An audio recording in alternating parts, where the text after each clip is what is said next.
Assalamualaikum warahmatullahi taala wabarakatuh. Saudara-saudara sekalian, teman-teman sekalian, sahabat-sahabat online sekalian yang dirahmati oleh Allah.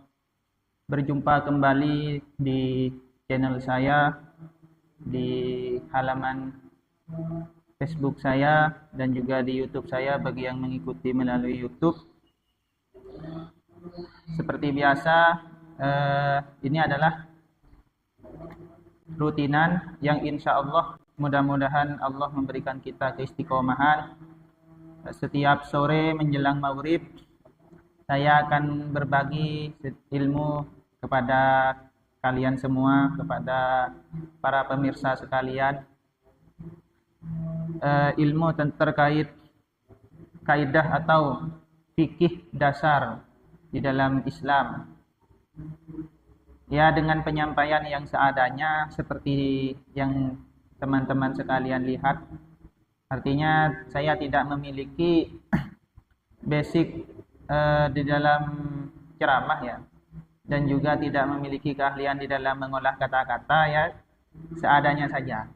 Artinya tidak ada edit-editan, tidak ada harus menggunakan skrip ataupun apa atau hal apapun yang untuk mengejar keestetikan.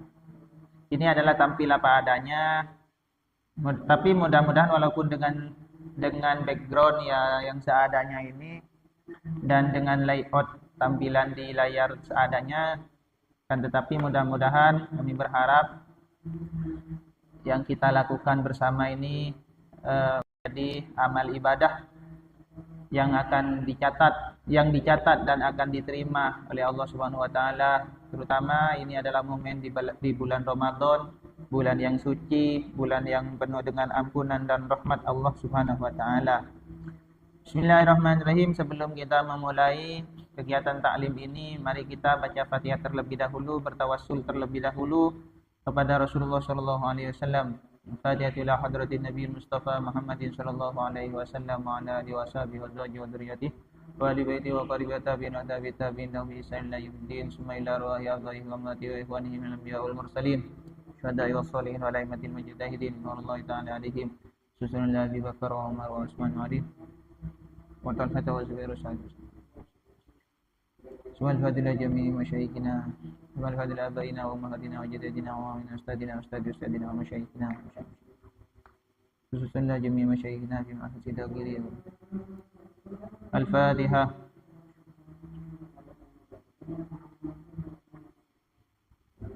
Al-Fatihah ila musanni wal mu'allifatil kitab syinawi al-jawi al-madani. Al-Fatihah. Bismillahirrahmanirrahim. Saya langsung saja pada pembahasan karena kemarin muqaddimah kita sudah baca bersama-sama dan saya ulas sedikit saja. Langsung saja kepada pembahasan ya. Bismillahirrahmanirrahim. Faslun arkanul islami khamsatun.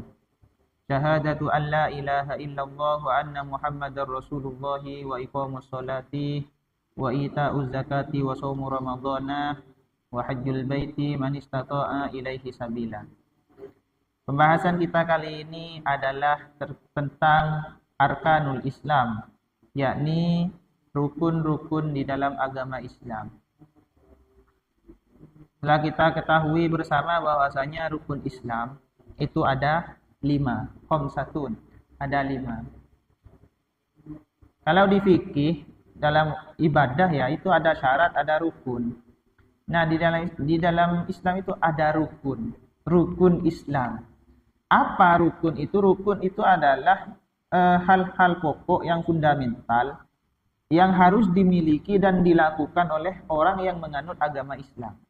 Artinya, orang yang menganut agama Islam jika tidak melakukan rukun yang 5 ini, maka akan dipertanyakan keislamannya.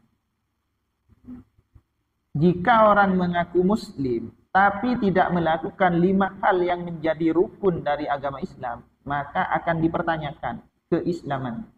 Jangan-jangan hanya di KTP saja bertuliskan Islam, akan tetapi secara amaliyah atau secara perbuatan Dia tidak melaksanakan apa yang menjadi rukun-rukun Islam. Apa saja rukun-rukun Islam itu? Rukun Islam itu ada 5. Yang pertama, syahadatu alla ilaha illallah wa anna Muhammadar Rasulullah. Yang pertama adalah membaca syahadat. Syahadat, ya, bagaimana lafaz syahadat? Yaitu asyhadu alla ilaha illallah wa asyhadu anna Muhammadar Rasulullah. Ya, mari kita bersama-sama membaca syahadat, melantunkan dan melafalkan lafaz syahadat. Hitung-hitung ini sebagai pengukuhan terhadap keimanan dan keislaman kita. Mari kita baca bersama-sama. Bismillahirrahmanirrahim. Asyhadu an la ilaha illallah wa asyhadu anna Muhammadar Rasulullah. Saya bersaksi bahwasanya tidak ada Tuhan selain Allah dan Nabi Muhammad adalah utusan Allah. Alhamdulillah, kita telah membaca syahadat bersama-sama. Semoga dengan pembacaan syahadat, iman dan keislaman kita semakin dikuatkan oleh Allah Subhanahu wa taala.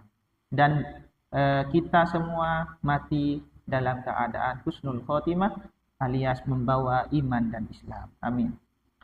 Bismillahirrahmanirrahim. Terkait syahadat ini, apa itu syahadat? Syahadat itu adalah tayakkun. Kalau di sini adalah tayakkun. Apa tayakkun?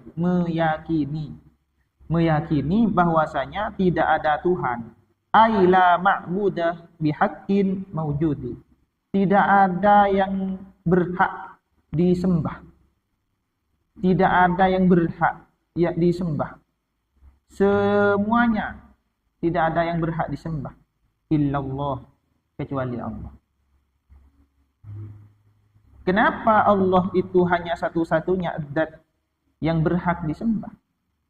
Ya, karena Allah itu muttasifun bi kulli kamali la nihayata lahu wa la ya'lamuhu illa hu. Karena Allah itu memiliki sifat-sifat kesempurnaan yang tidak ada batasnya. Tentunya yang meyakini hal ini adalah orang-orang yang di dalam hatinya diberi cahaya keimanan oleh Allah. Contoh, sifat kesempurnaan yang dimiliki oleh Allah. Allah itu la yahtaju ila syai'in. Tidak butuh Allah itu kepada apapun. Allah itu tidak butuh. Andaikan semua orang yang ada di dunia ini tidak ada yang menyembah kepada Allah, tidak ada yang mengesahkan Allah, tidak ada yang bertasbih kepada Allah, itu tidak akan mengurangi sedikit pun kemuliaan yang dimiliki oleh Allah Subhanahu wa taala. Kenapa? Karena Allah tidak butuh kepada sujud kita. Allah tidak butuh. Allah tidak butuh kepada salat kita. Allah tidak butuh kepada puasa kita. Allah tidak butuh kepada haji kita, zakat kita. Allah tidak butuh. Siapa yang butuh? Kitalah yang butuh kepada Allah. Niscaya kalau kita sadar, niscaya kita akan merasa seperti itu. Yang butuh kepada Allah itu kita. Dan tidak ada sesuatu yang ada di dunia ini yang tidak butuh kepada Allah. Semuanya pasti butuh kepada Allah. Contoh kecil. Siapa yang bisa menciptakan oksigen yang kita hirup selama ini? Siapa yang bisa menciptakan? Dokter, ilmuwan. Baiklah, kita ambil oksigen yang diciptakan oleh ilmuwan. Andaikan kita menggunakan oksigen yang diciptakan oleh ilmuwan tersebut, apakah gratis? Atau justru bayar dengan harga yang mahal? Contoh saja di rumah sakit. Orang yang mengalami penyakit yang harus dibantu dengan selang oksigen. Itu berapa biayanya per hari? Berapa biayanya per jam? Dan berapa biaya per tabung oksigen? Itu bayar.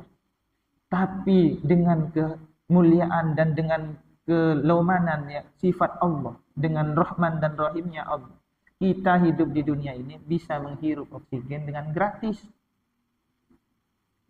Apakah hanya orang yang percaya kepada Allah yang bisa menghirup oksigen?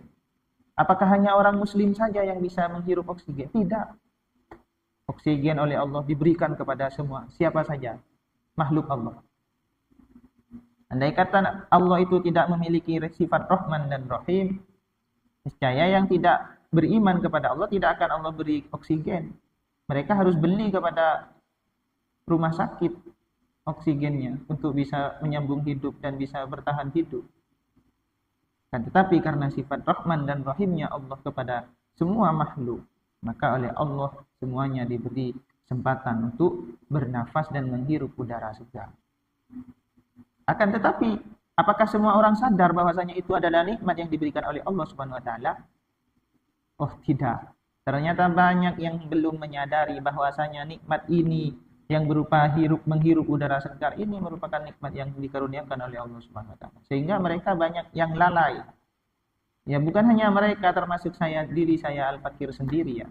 Banyak yang lalai, sering lalai dan sering meremehkan bahkan tidak mengindahkan perintah Allah. Ketika ada panggilan sholat, kita tidak memiliki himmah atau tidak memiliki kemauan untuk segera melaksanakan. Selalu taswif atau menunda-nunda. Nanti saja.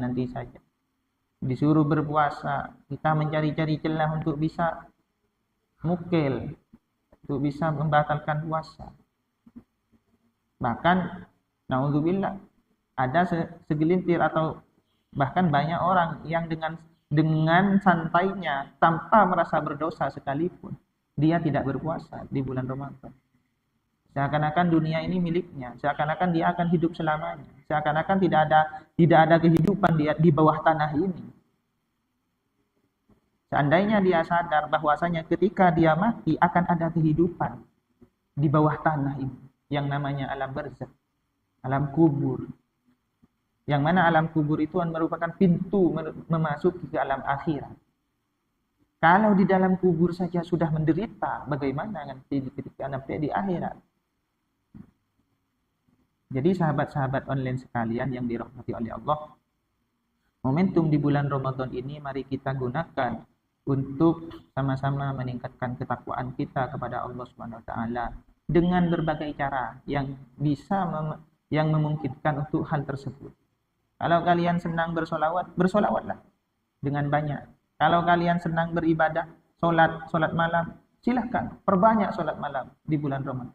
Kalau misalnya senang untuk mencari ilmu, silahkan mencari ilmu kemanapun. Di kampus, oke, niati untuk mencari ilmu. Yang sekolah, masuk sekolah. Yang kerja, misalnya senang kerja, silahkan bekerja.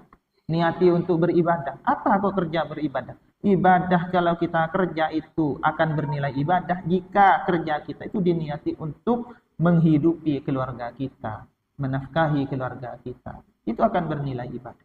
Yang bertani silahkan ke ladang. Dengan niatan kita bertani ini untuk nafkah keluarga. Itu akan menjadi poin dan nilai ibadah tersendiri.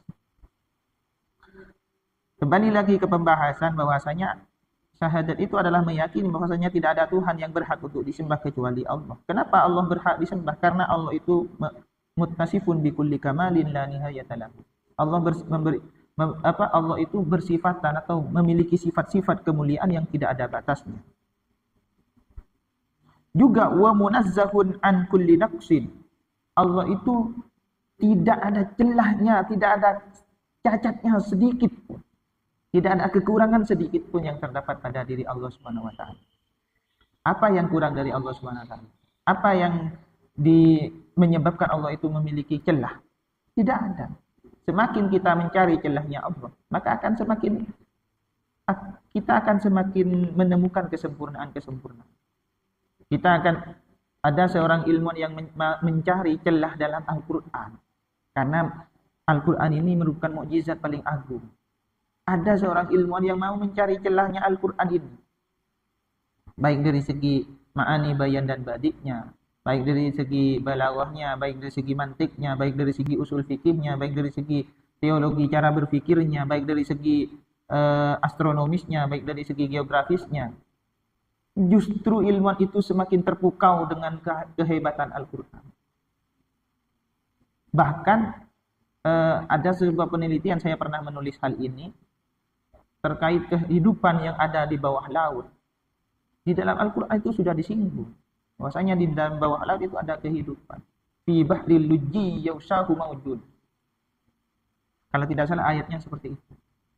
Dan ilmuwan itu kagum dan kaget bahwasanya Al-Quran ini lebih dulu daripada mereka mengetahui apa yang ada di dalam laut itu. Setelah diteliti apa yang ada di Al-Quran itu justru benar dan kenyataan betul-betul ada di dalam laut tersebut. Akan tetapi kembali lagi, ketika orang itu dibenturkan dengan kenyataan, akan tetapi di dalam hatinya tidak ada rasa dan cahaya keimanan, maka hanya akan sadar saja, tidak bisa sepenuhnya, hanya sebatas sadar, oh ya ini benar. Tapi apakah percaya kepada kekuasaan Allah? Belum. Ada juga orang yang ketika dibenturkan dengan kenyataan dan keajaiban yang ada di dalam Al-Quran, justru hatinya terketuk dan cahaya keimanan muncul dalam hatinya sehingga orang itu percaya dan mentauhidkan Allah Subhanahu wa taala. Nah, kita ini sebagai orang muslim yang sudah dititipi cahaya keimanan Allah, tugas kita itu adalah memelihara. Tugas kita adalah memelihara cahaya keimanan ini agar supaya tetap menyala dan tidak redup, bahkan tidak mati. Bagaimana caranya? Banyak. Ya bisa saja salah satunya dengan cara berzikir kepada Allah. Sehingga keimanan kita terus bertambah. Menghidupkan hati agar hati ini tidak mati. Bisa saja berkumpul dengan orang-orang soleh. Bisa saja memandang orang-orang soleh. Bisa saja sering berziarah kepada orang-orang soleh. Bahkan meskipun yang sudah wafat, berziarah ke makbarahnya Syekhona Holil Bangkalan, berziarah ke makbarahnya Raden Rahmat Sunan Ampel, Sunan Giri, Sunan Muria, Sunan Gresik, dan juga yang wali-wali yang lain. Nah, itu adalah di antara cara menghidupkan hati agar supaya cahaya keimanan yang ada di dalam hati ini terus menyala dan tidak redup, bahkan tidak mati.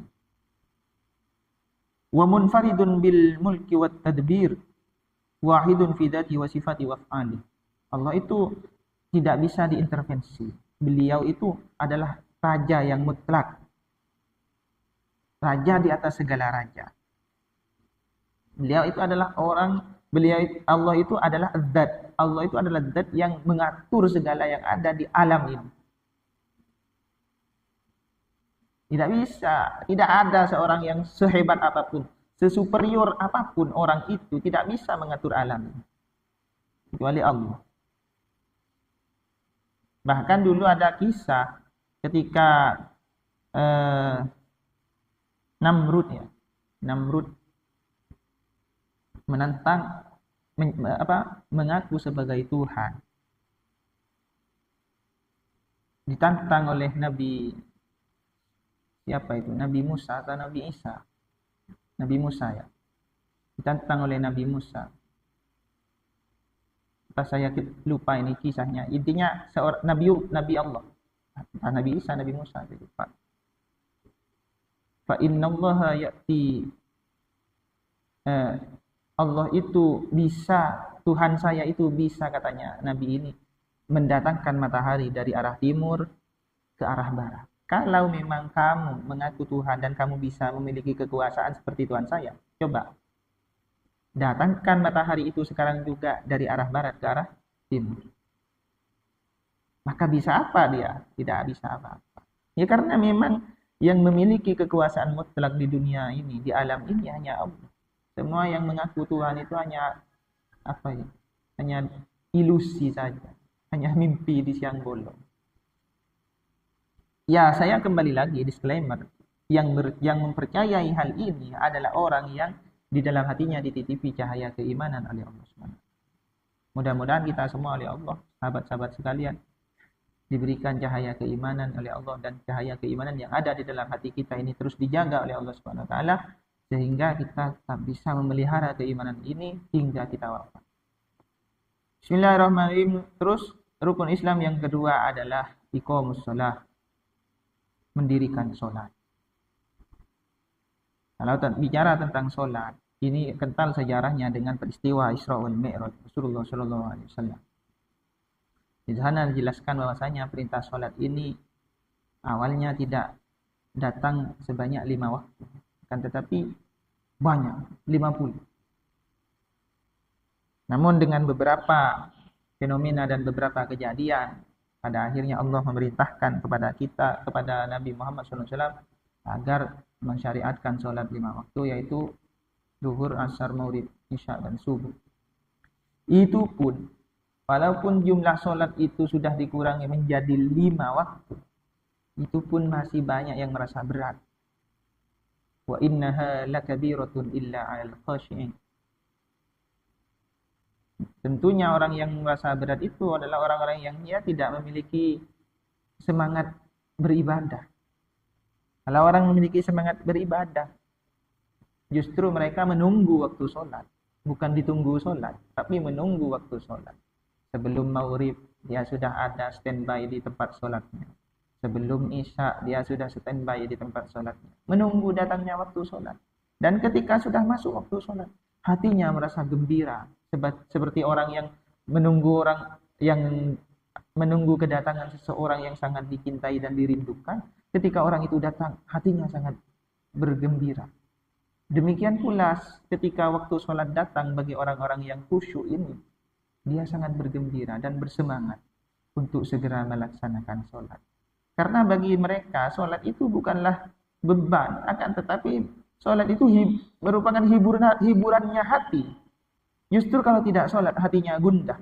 Justru kalau tidak sholat di waktu yang tepat, di waktu yang sesuai waktunya, tepat waktu, hatinya gelisah. Nah, ketika sholat di awal waktu, ketika sudah adzan, langsung iqamatus sholat, hatinya merasa tenang dan merasa gembira. Nah, inilah bagi orang-orang yang khusyuk, sholat itu bukan beban, tapi merupakan hiburannya hati. Ketika justru hatinya gundah ketika tidak bisa melaksanakan sholat di awal. Nah, orang yang seperti ini adalah orang-orang yang hebat, orang-orang pilihan dari Allah Subhanahu wa taala. Dan kita semua harus belajar menjadi orang-orang yang seperti ini. Artinya orang yang memang merindukan kedatangan waktu sholat. Dan orang yang gelisah ketika tidak bisa sholat tepat waktu. Sahabat-sahabat sekalian, mungkin kita cukupkan perjumpaan kita meskipun secara virtual pada kesempatan kali ini. Kita tutup majelis kita pada sore hari ini karena sudah hampir menjelang azan maghrib dengan pembacaan suratul Fatihah bersama-sama. Semoga kita semua oleh Allah ditakdirkan terus menjadi orang yang baik dan berada di jalan yang diridhoi oleh Allah Subhanahu wa taala. Mari kita baca Al-Fatihah bersama-sama. Al-Fatihah. Bismillahirrahmanirrahim. Alhamdulillahirabbil alamin arrahmanirrahim maliki yaumiddin. Iyyaka na'budu wa iyyaka nasta'in ihdinas siratal mustaqim. Shiratal ladzina an'amta 'alaihim ghairil maghdubi 'alaihim waladdallin. Amin. Dari saya mohon maaf jika ada salah kata atau kata-kata yang menyinggung, melukai, bahkan tidak mengenakkan perasaan kalian semua. Saya mohon maaf sebesar-besarnya. Assalamualaikum warahmatullahi wabarakatuh.